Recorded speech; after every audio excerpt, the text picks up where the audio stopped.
going to American Academy of Dramatic Arts, one of the top schools in the nation, you know, you're equipped to do a lot of things, but then you get, and see, it's so funny, I did dramatic stuff on Broadway, and people are like, yeah, I can't see you ever doing comedy.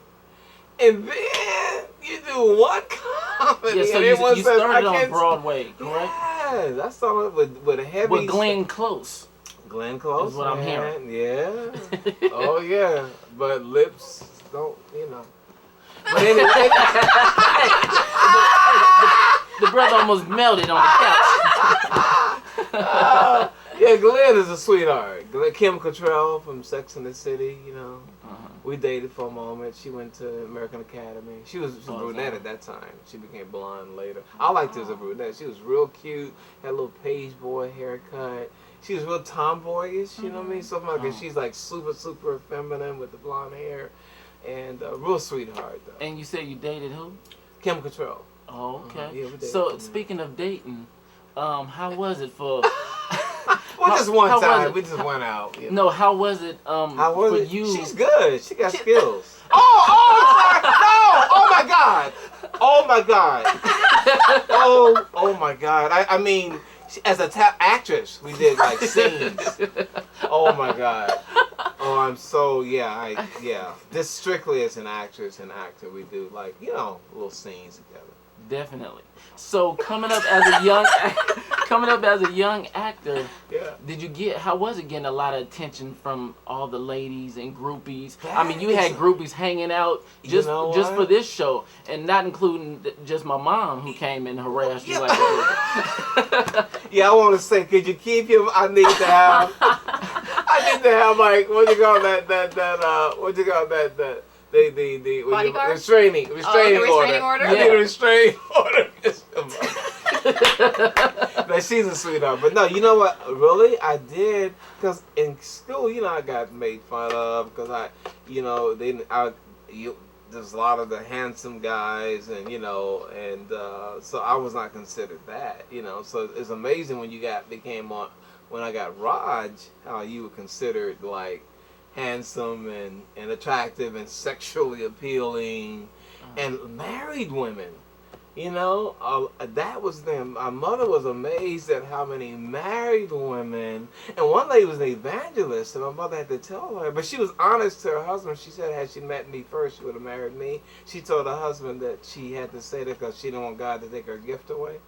But I never saw so many married women would call me up behind their husband's back, and because he's cheating, so she feels that I'm safe, I guess, you know. So that was the thing that was amazing, that and I think I am a good listener. Did you ever fall into that trap?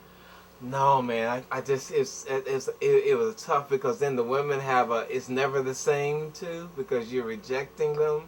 You know what I mean? It's such a thin line, you know. Well, were you like there for them, comforting them? Yeah, because, see, I was. I think that's what it is. Yes. You know what I mean? Yes, I'm so because good. Because they want an ear, and you're that ear. Yes, so. I do. I hug them. I hold them. I say you can I don't be. know. I didn't fall into it, but I was hugging them. Because I feel they talk to me. I do, because I feel like they need that. You know what I mean? So I want them to know that they need to go home to their husband. Okay.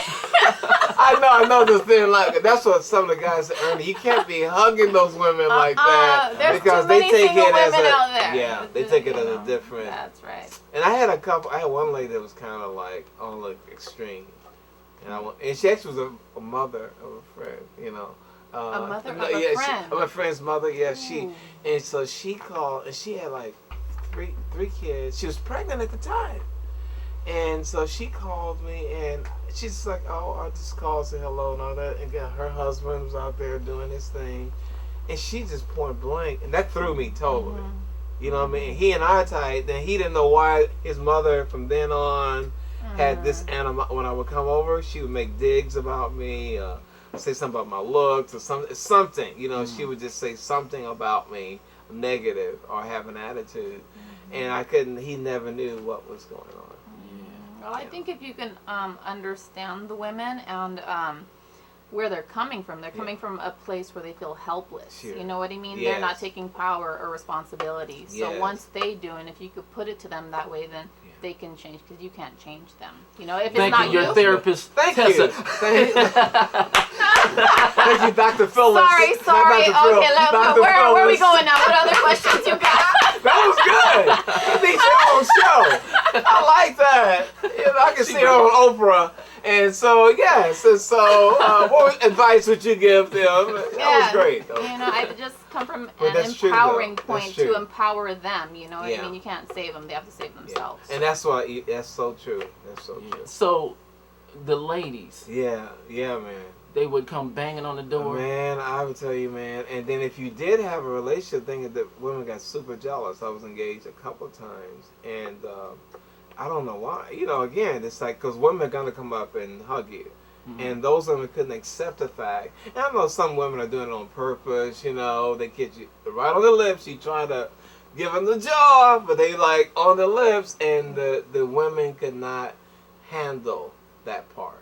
You know what I mean? So each time it was uncomfortable. You felt like in prison.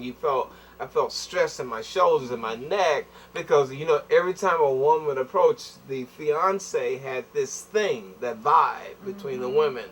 You know what I mean? Yeah. Well, women got that anyways, but Yeah. then especially you're famous, it's like worse. I'm like, I mean, and it's like I can't ignore.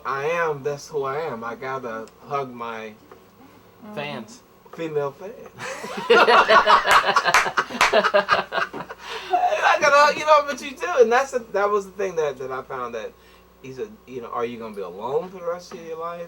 And you think about, this is a path that God, I really do believe this is a blessed path. That I think about the people who told me that they became doctors and lawyers, and watching the show, I looked at Raj and my grandmother said, just watch that, you know. Or I go and speak to prisoners, and guys get out of prison later say, thank you so much. I don't remember them, but they know I used to go to prisons with Muhammad Ali, and we did a whole chain of prisons, women and men prisons. And, you know, I'm just there. And they stand in line at Rikers Island. I mean, murderers to hug you just to get a hug. You know what I mean? Yeah. So anyone that cannot understand that that's your mission. And did you kind of watch your back and say, let's make sure they ain't got no strengths on them? They come hug you and give you a couple. Well, I watch the hands. You was kind of paranoid I do. No, I do. As much as I'm like, oh, I love her, but I'm watching... Even on the street, because you don't know. You got to be careful, guys, to watch as well as pray. So, no, I watch. You got to watch. You really got to be careful. Just, you know, and I thank God, you know. My friend said, Ernest, nobody's going to hurt you. And I said, I love to believe that, but I think you got to, there's a couple cuckoos out there. There's a couple cuckoos, you know. So, you speak a lot about God. You grew up with God in the house. Yeah. And what is this I'm hearing about Scientology?